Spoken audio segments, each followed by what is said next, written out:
Gracias, Espíritu Santo de Dios. Hoy es una noche, Dios, para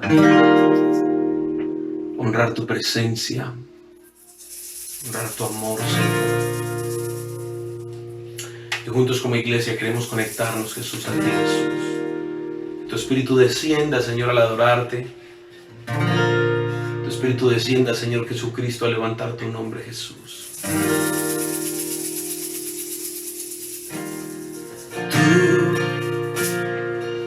Inigualable siempre eres tú, a quien puedo escuchar en el silencio más profundo. Tú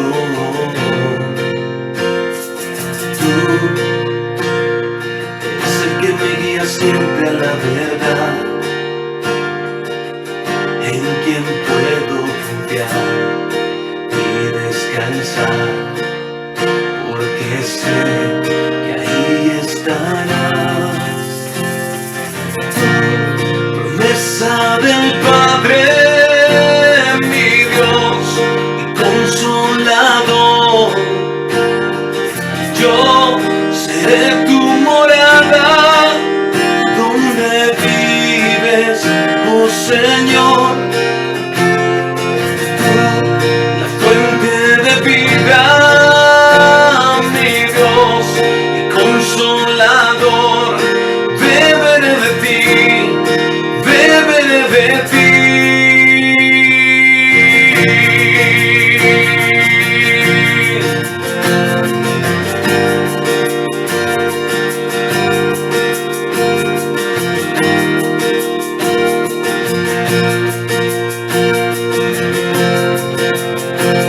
Sí, mi Dios,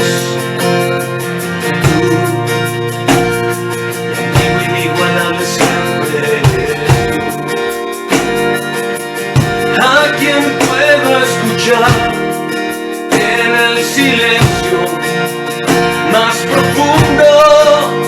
Tú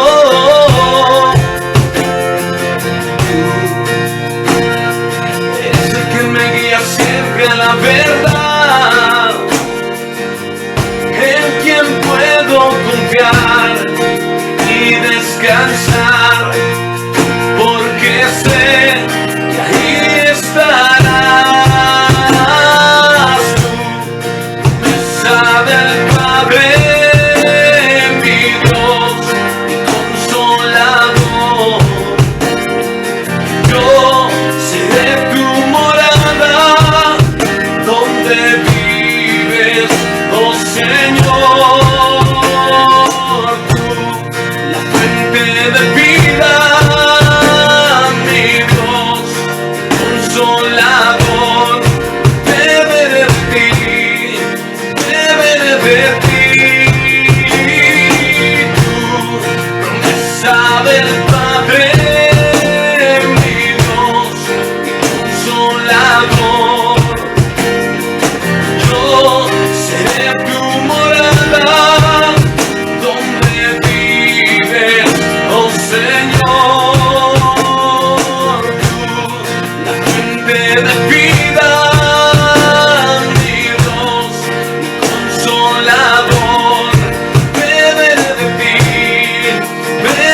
de ti.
queremos beber de ti,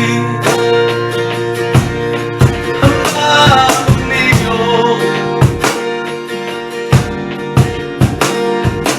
Lléname, lléname.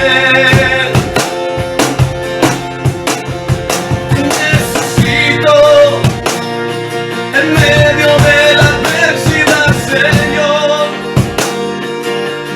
Yo necesito,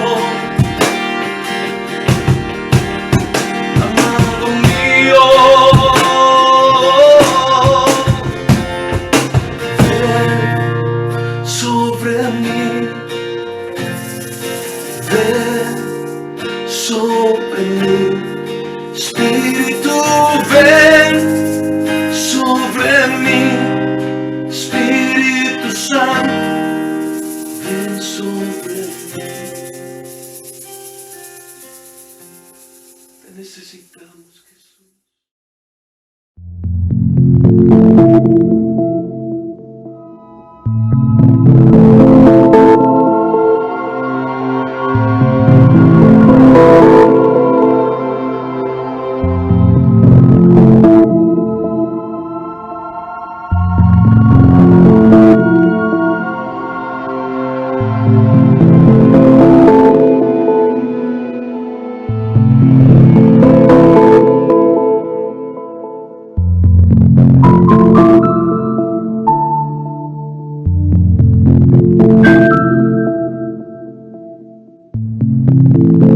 Se ha decretado desde hoy la calamidad pública en nuestra ciudad y la emergencia sanitaria.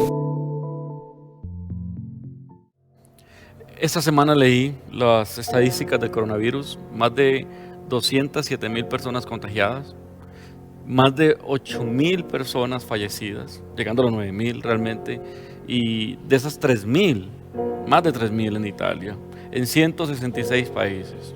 ¿Cómo reaccionar a una crisis como esa? ¿Cómo reaccionar a algo para lo que no estamos preparados? Yo no recuerdo algo así. Tengo 38 años y incluso hablando con ancianos, algunos no recuerdan haber vivido algo así. Escuché que alguno me dijo que en el 86, en el censo, hubo algo parecido, sentirse como en la casa, resguardados o encarcelados. Yo no recuerdo nada de esto. ¿Cómo reaccionar? Algunos han reaccionado cerrando sus iglesias, otros han decidido seguir. En Colombia la restricción, por lo menos aquí en Antioquia, es de máximo 50 personas. Y algunos, pues, mientras su iglesia no supere eso, han seguido con sus reuniones. Otros, como nosotros, han suspendido todas sus actividades y se han mudado a las redes sociales. Algunos pastores han dicho que como creyentes, la plaga no nos va a tocar, la enfermedad no nos va a tocar. Otros han dicho que esta pandemia es el castigo de Dios a naciones infieles, naciones arrogantes, naciones que se caracterizan por pecar. Bueno, no estoy de acuerdo completamente en estas posturas, tampoco difiero absolutamente de ellas, pero creo que la respuesta es más compleja. ¿Qué hacer en esta situación? No es fácil, pero más difícil es cómo explicamos lo que está ocurriendo. Como el 26 de diciembre del año 2004, que hubo un tsunami que arrasó con las playas de las naciones que estaban en el Océano Índico. Más de 200,000 personas murieron. Muchos cristianos murieron. Algunos estaban en sus iglesias al momento de que una ola llegó y arrasó con ellos. Entonces las respuestas simples quizás no satisfacen. Quizás no hay respuesta simple. Y algo que siempre los cristianos discuten es ¿qué tiene que ver el sufrimiento con nosotros? ¿Cómo los cristianos deben enfrentar, si es que ellos deben enfrentar el sufrimiento? Porque hay muchas teorías, hay posturas, hay algunas interpretaciones de la Biblia que parecieran sugerir que no vamos a ser tocados por estas enfermedades. Algunos citan a Noé, que fue salvado en un arca, o a Lot, que fue llevado fuera de la ciudad de Sodoma y Gomorra antes del juicio de Dios. Algunos usan Éxodo 12, del 21 al 23, como justificación de de la creencia que Dios nos va a librar de esa enfermedad y de cualquier otra. Dice Éxodo 12, el 21 al 23, luego Moisés mandó llamar a todos los ancianos de Israel y les dijo: vayan y seleccionen un cordero o un cabrito por cada una de sus familias y maten el animal para la Pascua. Dejen escurrir la sangre en una vasija, después tomen un manojo de ramas de hisopo y mójenlo en la sangre. Con el hisopo unten la sangre en la parte superior y ambos lados del marco de la puerta de sus casas. Que nadie salga de la casa hasta la mañana, pues el Señor pasará por la región para herir de muerte a los egipcios. Pero cuando Él vea la sangre en la parte superior y en ambos lados del marco de la puerta, el Señor pasará esa casa de largo. No permitirá que su ángel de la muerte entre en las casas de ustedes y los hiera de muerte. Yo creo que eso es un hecho puntual de la historia, que no tiene réplica, como se dice ahora. Creemos que esa sangre rociada en la puerta habla de la sangre de Cristo. Y es profética la sangre de Cristo, que finalmente nos libra de la ira de Dios por los pecados que hemos cometido. Pero creo, y no tienes que estar de acuerdo conmigo, creo que no es aplicable a lo que estamos viviendo hoy. Creo que el mensaje no es que si aplicamos una fórmula o declaramos sangre de Cristo, cúbreme, pues entonces no nos vamos a enfermar, porque creo que incluso la experiencia nos muestra lo contrario. Creo que la Biblia ni siquiera nos sugiere eso, creo que no es la fórmula. Hay otro texto que se ha usado, Salmo 91, del 1 al 16. Ese salmo precioso y muchos los tenemos o crecimos con ese salmo abierto en nuestras casas, la Biblia abierta en ese salmo, un salmo de protección, como se le dice. Salmo 91 del 1 al 16. Dice la Biblia: los que viven al amparo del Altísimo encontrarán descanso a la sombra del Todopoderoso. Declaro lo siguiente acerca del Señor: solo Él es mi refugio, mi lugar seguro. Él es mi Dios y en Él confío. Te rescatará de toda trampa y te protegerá de enfermedades mortales. Con sus plumas te cubrirá y con sus alas te dará refugio. Sus fieles promesas son tu armadura y tu protección. No tengas miedo de los terrores de la noche, ni de la flecha que se lanza en el día. No temas a la enfermedad que acecha en la oscuridad, ni a la catástrofe que estalla al mediodía. Aunque caigan a 1000 a tu lado, aunque mueran 10,000 a tu alrededor, esos males no te tocarán. Simplemente abre tus ojos y mira cómo los perversos recibirán su merecido. Si haces al Señor tu refugio y al Altísimo tu resguardo, ningún mal te conquistará. Ninguna plaga se acercará a tu hogar, pues Él ordenará a sus ángeles que te protejan por donde vayas. Te sostendrán en sus manos, con sus manos, para que ni siquiera te lastimes el pie con una piedra. Pisotearás leones y cobras. Aplastarás feroces leones y serpientes bajo tus pies. El Señor dice: rescataré a los que me aman, protegeré a los que confían en mi nombre. Cuando me llamen, yo les responderé. Estaré con ellos en medio de las dificultades, los rescataré y los honraré. Los recompensaré con una larga vida y les daré mi salvación. Ahora, ese salmo es precioso y es un buen salmo para leer en tiempos de dificultad, pero tenemos que entender algo de los salmos, el género salmos. Los salmos son básicamente oraciones cantadas, son cantos hechos a Dios. No tanto Dios hablándonos a nosotros, aunque es la palabra de Dios. Dios nos lo dio para que tengamos ese ejemplo de corazón abierto, como dice el Salmo 62:8, corazón derramado, abiertamente derramado. Entonces, los salmos son básicamente, a modo general, obviamente, con excepciones, y ese trae una excepción, pero a modo general son oraciones a Dios, son buenos deseos. Salmos como ese se creen que eran declaraciones de bendición que se le hacían a los reyes cuando salían a batalla, o personas cuando salían a grandes empresas. Se les declaraba, se les decía, se le pedía a Dios que los bendijera, que los rescatara. Al rey se le decía que caigan 1000 a tu lado, 1000 a otro lado. Y ese salmo es de ese tipo, unos buenos deseos. Y se pueden tener buenos deseos porque tenemos un Dios bueno y un Dios poderoso. Pero yo quiero que entiendan que no necesariamente esos buenos deseos se convierten en la norma de la vida de un creyente. podemos tener esos buenos deseos y oramos, porque los salmos nos ayudan a orar, nos guían en la oración y recuerda, son básicamente canciones, los salmos.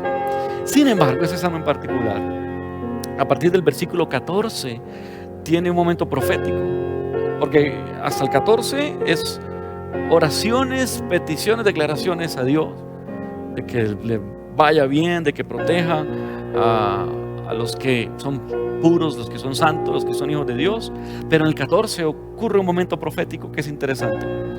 En el 14 ya no es como en los anteriores, que es el hombre hablándole a Dios, declarando cosas buenas para los que andan en pureza y en vida limpia, vida justa, sino que en el 14 Dios le empieza a hablar al hombre. Mira lo que dice en el versículo 14, lo vamos a leer del 14 al 16.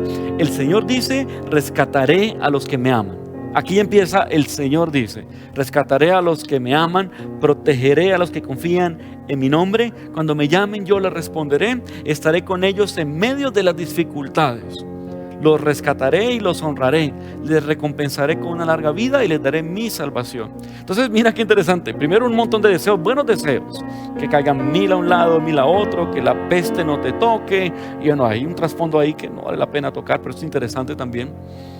Buenos deseos, pero después entra Dios a decir: estaré contigo en las dificultades. Entonces cuando Dios entra en escena, está reconociendo hay dificultades, pero la promesa sigue siendo la misma: estaré contigo en medio de las dificultades.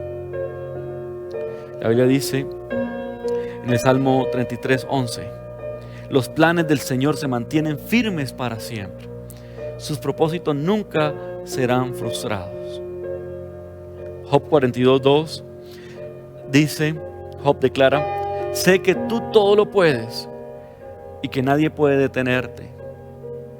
¿Cómo entender entonces todo esto que estamos diciendo y estos dos versículos que acabé de citar? ¿Cómo entenderlos a la luz del coronavirus y otras enfermedades y otras tragedias? ¿Cómo entender esto a la luz de la palabra? A la luz de un Dios que creemos que es todopoderoso, que nos ama, que ama su creación. Como les dije, no podemos tener respuestas a la ligera y es un tema sensible, y más cuando quizás algunos están enterrando a sus seres queridos. Hay creyentes enfermos. No es una plaga que está tocando solo a los no creyentes. Hay creyentes enfermos, hay creyentes muriendo. Ahora, lo primero que yo quiero que entendamos, va a ser lo central de este mensaje, de esta reflexión, es que desde que el pecado entró en el mundo, en Génesis 3, Dios dejó muy claro que la corrupción entró a la humanidad. Y eso quiero que lo tengas demasiado claro. Es bíblico y lo experimentamos. En Génesis 3 entra el pecado y entró corrupción al mundo.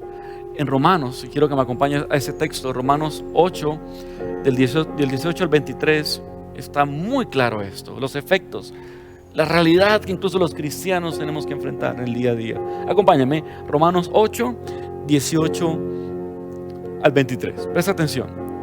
Sin embargo, lo que ahora sufrimos no es nada comparado con la gloria que Él nos revelará más adelante. Pues toda la creación espera con anhelo el día futuro en que Dios revelará quiénes son verdaderamente sus hijos. Contra su propia voluntad, toda la creación quedó sujeta a la maldición de Dios, pero con gran esperanza. La creación espera el día en que se unirá junto con los hijos de Dios a la gloriosa libertad de la muerte y la descomposición. Pues sabemos que hasta el día de hoy toda la creación gime de angustia como si tuviera dolores de parto. Los creyentes también gemimos. Mira lo interesante. Los creyentes también gemimos. Y Pablo reconoce, aunque tenemos al Espíritu de Dios en nosotros como una muestra anticipada de la gloria futura, porque anhelamos que nuestro cuerpo sea liberado del pecado y el sufrimiento. Presta atención a esto. Los creyentes también gemimos. Y está el paréntesis, tenemos al Espíritu Santo. Pero gemimos porque anhelamos que nuestro cuerpo sea liberado del pecado y el sufrimiento. Nosotros también, los creyentes, deseamos con una esperanza ferviente que llegue el día en que Dios nos dé todos nuestros derechos como sus hijos adoptivos. incluido el nuevo cuerpo que nos prometió. El nuevo cuerpo. Solo cuando tengamos ese nuevo cuerpo, la enfermedad será historia. Solo en ese momento. Claro, vemos milagros de sanidad. Dios, yo creo en los milagros de Dios. Todavía creo que Dios hace milagros. Los veo, los experimento, oro por personas creyéndolo. He visto milagros tremendos, pero también he tenido que enterrar a personas por las que oré. Es una realidad. Y ese texto nos habla a nosotros en medio de esa realidad del dolor y el sufrimiento. Aquí nos dice que vamos a sufrir y que estamos clamando junto con toda la creación por ese momento en el que la corrupción que entró al mundo por el pecado y que empezó a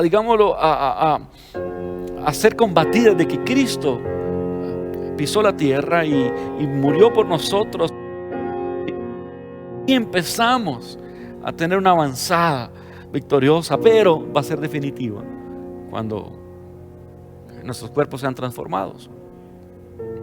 Está hablando a los cristianos. Entonces, ¿cuál es la diferencia entre un cristiano que sufre, entre un creyente que sufre y alguien que no teme a Dios, alguien que no le importa a Dios, que también sufre? Bueno, yo quiero hablarte de dos y ya estoy acercándome al final de esta reflexión. ¿Qué diferencia tiene que haber con un creyente que está en medio del dolor, en medio de una pandemia, quizás encerrado, quizás pensando en su economía? Bueno, en primer lugar, para el creyente, esas crisis se convierten en un medio de prueba, de poda, un medio por el que es pulido, por el que es perfeccionado. Su fe crece porque estos tiempos difíciles son oportunidades para ver la mano de Dios. Entonces, los creyentes van a crecer en fe en medio de esas crisis, porque cada crisis es una oportunidad para que nuestra fe se expanda, se fortalezca. En Juan 9, del 1 al 3, le preguntan a Jesús los discípulos lo siguiente. Recuerda el contexto. Ven a un hombre que era ciego de nacimiento y le preguntan a Jesús: Rabí, ¿por qué nació ciego este hombre? Las preguntas que hacemos. ¿Por qué le ocurre esa tragedia? ¿Por qué se contagian aquellos? ¿Por qué le pasó esto a Italia? ¿Por qué nos está pasando a nosotros? ¿Por qué nació ciego este hombre? Le preguntaron sus discípulos. ¿Fue por sus propios pecados o por los de sus padres? No fue por sus pecados, ni tampoco por los de sus padres, contestó Jesús. Nació ciego, escucha bien, nació ciego para que todos vieran el poder de Dios en él. La tragedia, la dificultad, no fue divertido ser ciego, pero había una oportunidad para que el Señor mostrara su gloria, su poder. Y yo les aseguro que cuando este hombre fue sanado, y puede leer el resto de la historia, lo grandioso que vivió después de su sanidad, quizás compensó gran parte de la tragedia que vivió. No fue divertido, quizás nunca quiso haberlo experimentado, pero ya lo está experimentando, la gloria del milagro. Es una oportunidad esta crisis para ver la mano del Señor. Y lo segundo, en medio de esta pandemia y esta incertidumbre, es una oportunidad para el creyente, para amar, para ser apoyo a los que están sufriendo. El dolor y la prueba son una oportunidad para mostrar amor y misericordia con los que sufren. Me encanta lo que Pablo reconoce en 2 Corintios 8, del 1 al 5, hablando de las iglesias en Macedonia. Eran varias iglesias: Filipo, Colosas. Ahora quiero que sepan, amados hermanos, lo que Dios en su bondad ha hecho por medio de las iglesias de Macedonia. Estas iglesias están siendo probadas con muchas aflicciones y además son muy pobres, pero a la vez rebosan de abundante alegría, la cual se desbordó en gran generosidad. Pues puedo dar fe que dieron no solo lo que podían, sino aún mucho más, y lo hicieron por voluntad propia. Nos suplicaron una y otra vez. Mira qué interesante. Eran iglesias no realmente ricas, pero dice Pablo, nos suplicaron una y otra vez poder tener el privilegio de participar en la ofrenda para los creyentes de Jerusalén. En Jerusalén están experimentando una gran hambruna, un tiempo crítico, y la iglesia en Jerusalén estaba sufriendo. Versículo 4, vuelvo a leerlo. Nos suplicaron una y otra vez poder tener el privilegio de participar en la ofrenda para los creyentes en Jerusalén. Incluso hicieron más de lo que esperábamos, más de lo necesario aparentemente, porque su primer paso fue entregarse ellos mismos al Señor y a nosotros, tal como Dios quería. Mira, para los no creyentes, las tragedias de cualquier tipo, fenómenos naturales, enfermedad, la pérdida de un ser querido, pérdida de un trabajo, las tragedias para los no creyentes son un recordatorio de la fragilidad de la vida, son un recordatorio de lo efímero de la vida, que es como neblina, que es la esencia del concepto de vanidad de Eclesiastés. Neblina, se va.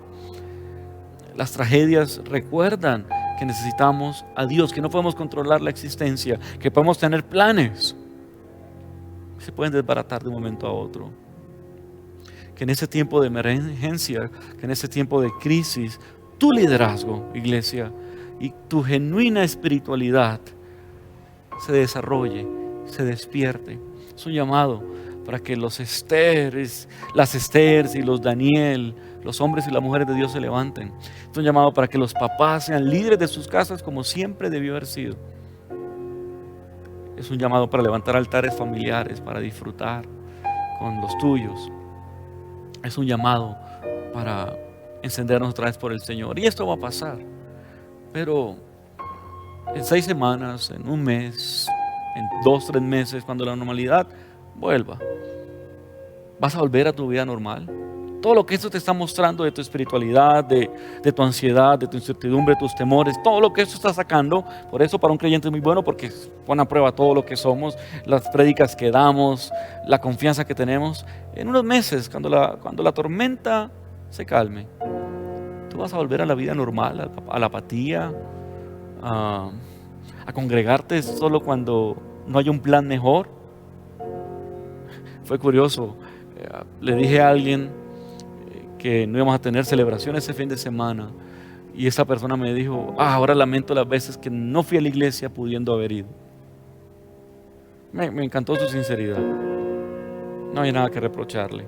No sé, la gente en su espiritualidad y sus vidas, no puedo limitar la vida espiritual de una persona por congregarse o no, pero mira lo que dijo ella: ahora lamento no congregarme cuando pude. Por favor, cuando esta crisis pase, que te agarre con las baterías llenas, lleno de Dios. Busca al Señor, lee buenos libros, pasa más tiempo en la palabra, pasa más tiempo con tu familia, abraza, besa, porque esa crisis nos recuerda que todo es neblina y que en cualquier momento salimos de esta tierra, en cualquier momento la muerte nos llama, y que nos sorprenda de pie, corriendo la buena carrera. Un abrazo fuerte. Por favor, allí donde estás, ora con tu familia, ora por los que están mal. En este momento, cuando termine la reflexión, ora por las personas que con las que estás reunido haciendo esto. Oren los unos por los otros. Hablen sobre el futuro. Hablen sobre qué pasaría si muriésemos. ¿De qué cosas estaríamos lamentándonos que no hicimos? Pues lo más probable es que pasarás al otro lado. Lo más probable es que la muerte no toque tu casa. Espero. Pero también espero que cuando pase esta crisis, tú no seas el mismo. Seas maduro, seas apasionado, valore lo que realmente importa y sigas corriendo la buena carrera de la fe. Un abrazo y hasta pronto.